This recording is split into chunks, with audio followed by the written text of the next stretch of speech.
Hello, I'm Floyd Stokes, your instructor for AJ3, Introduction to Corrections at College of the Redwoods. These series of PowerPoint videos are meant to give you an overview of each chapter of the text, but you will still need to thoroughly read each chapter. Today I want to discuss Chapter 9 of our text, which is titled Special Correctional Populations. This chapter has 5 learning objectives. 1. Summarize various treatment programs within a prison. 2. Summarize the issues regarding sex offenders. 3. Describe the alternatives that pregnant mothers have once they give birth to their babies while incarcerated. 4. Summarize the issues regarding offenders with infectious diseases.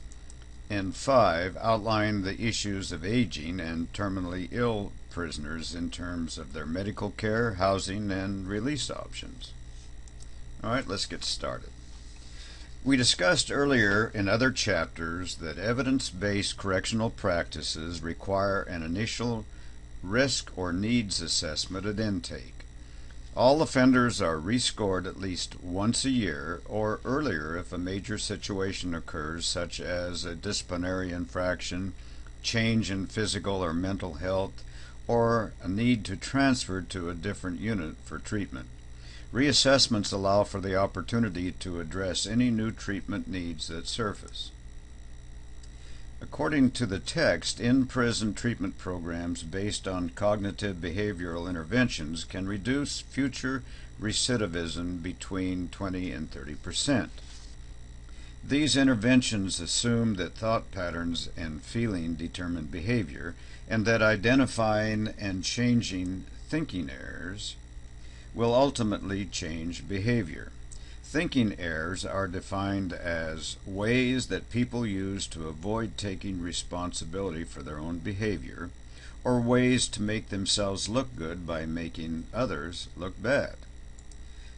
The key in the treatment process is for the offender to admit how thinking errors resulted in failure to accept responsibility, dysfunctional habits, addictions, and criminal behaviors. Psychologists who work with offenders describe them as emotionally and cognitively immature. Exposure to thinking errors is a starting point for change, but true change comes from the individual's genuine willingness to become a better person. One of the principles of evidence-based practices is that treatment interventions should target higher-risk offenders and behaviors most closely associated with criminal activity. Sex offenders meet both of these criteria. First of all, what is the definition of a sex offender? A sex offender is a person who commits a legally prohibited sexual act, such as forcible or statutory rape, forcible sodomy, lewd acts with children, or fondling. A pedophile is a person who is sexually attracted to and molests children. Females are primary victims of sexual assaults. Here are some key terms associated with sex offenses and treatment. Sex offenses are inappropriate sexual contact with family members or acquaintances, child molestation, sexual assault, or rape of an adult. The 3 primary types of sexual offenders are child molesters, incest offenders, and rapists. Statistically, sex offenses more often are reported when the perpetrator is a stranger than when the perpetrator and victim know each other.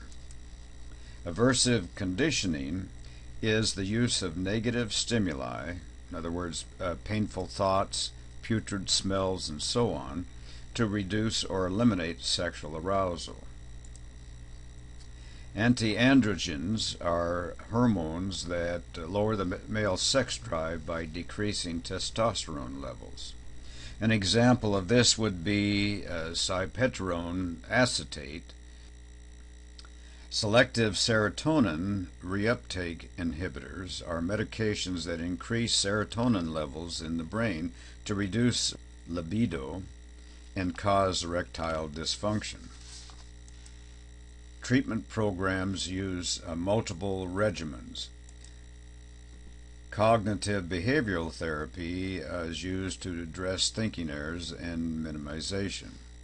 Victim empathy therapy. Aversive conditioning and medications. This type of therapy involves disapproval of the behavior, not the person, which is considered important in reducing recidivism for this group of offenders. The polygraph is also used with sex offenders to avoid denial and aid in divulging previous sex offenses. Take a look at Evidence-Based Practices box on the top of page 151. It lists the principles of becoming socially competent that would be pledged by sex offenders during therapy. Another interesting article on EBP is at the top of page 152. It discusses the question, can sex offenders be rehabilitated? On pages 152 through 154, the text discusses the issue of pregnant and parenting women. Incarceration is particularly difficult for single-parent caretakers who become dismayed and overcome by feelings of failure and guilt at not being there for their children. Figure 9.4 at the bottom of page 153 has two pie charts that show where children go when the parents are incarcerated. Certainly, other relatives than the inmate by far are ones to be burdened with their care. Mothers generally are more likely to write and make phone calls than fathers.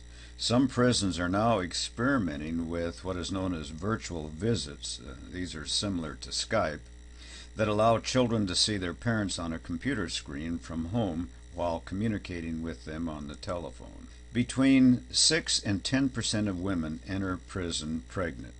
But this is a conservative estimate since only half of all state prisons screen for pregnancy at intake.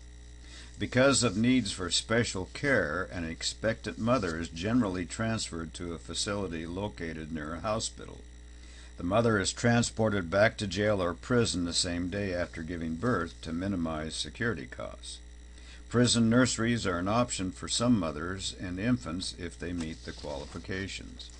The United States is one of the few developed countries that routinely separates children from mothers upon incarceration. Children between 5 and 17 with at least one parent behind bars experiences higher levels of anxiety and depression, poorer academic performance, significantly greater risk of committing a crime before age 18, and a significantly greater chance of continuing crime patterns into adulthood. Research has shown that 1 out of 10 children raised by grandparents has a history of violence. Individuals who engage in criminal activity are also more likely to engage in behaviors that place them at risk for HIV and other communicable diseases such as intravenous drug use. The incidence of infectious diseases is often greater than the general U.S. population. The rate of AIDS cases in prison is 4 times the rate in the U.S. population. A slightly greater proportion of female inmates than male inmates are infected. HIV inmates are sometimes housed separately from general prison population. 1 in every 12 deaths in state prisons is due to complications from AIDS-related illness.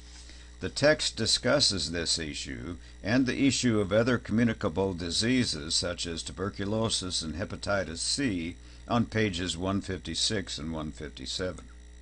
Regarding tuberculosis, or TB, to avoid the spread of TB, the CDC recommends identifying, reporting, isolating, and initiating therapy for active cases, the continuity of therapy, and evaluating contacts of TB cases. TB is 5 times higher inside jail because it spreads in places of confinement where crowded conditions and poor ventilation provide ideal conditions for it to flourish. Regarding hepatitis C, the most common blood-borne illness in the U.S., and a serious problem among offenders, it is commonly spread as a result of drug users sharing needles.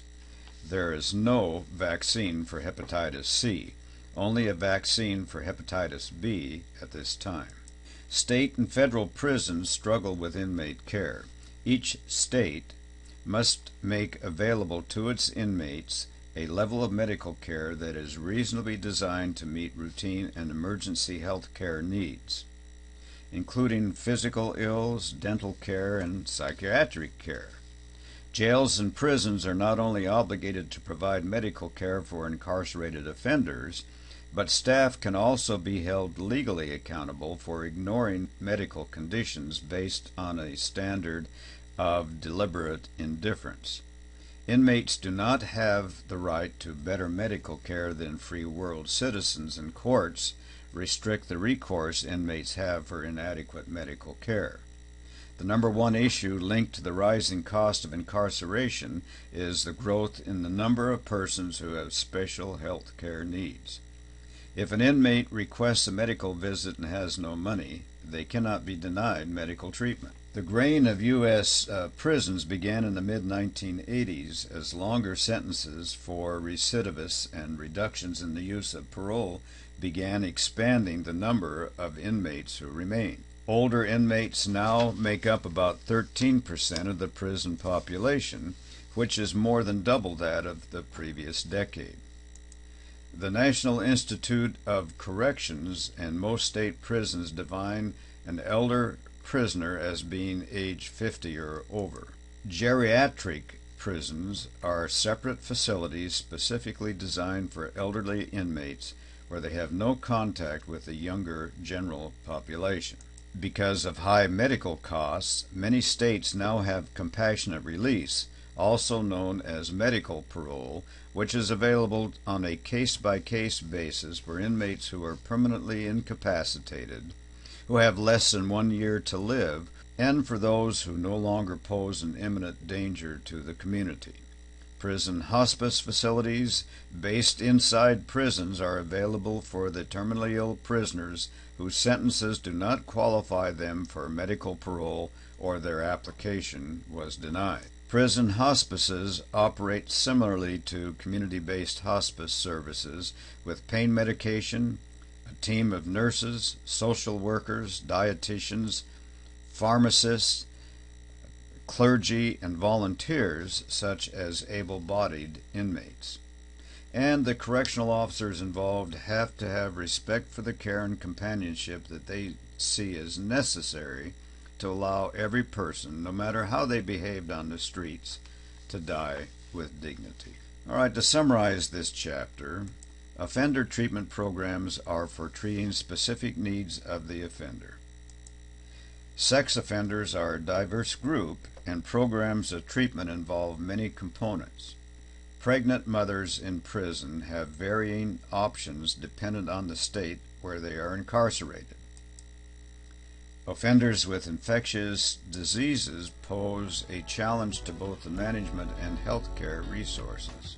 And aging prisoners are a growing group drawing attention for special housing and medical care needs.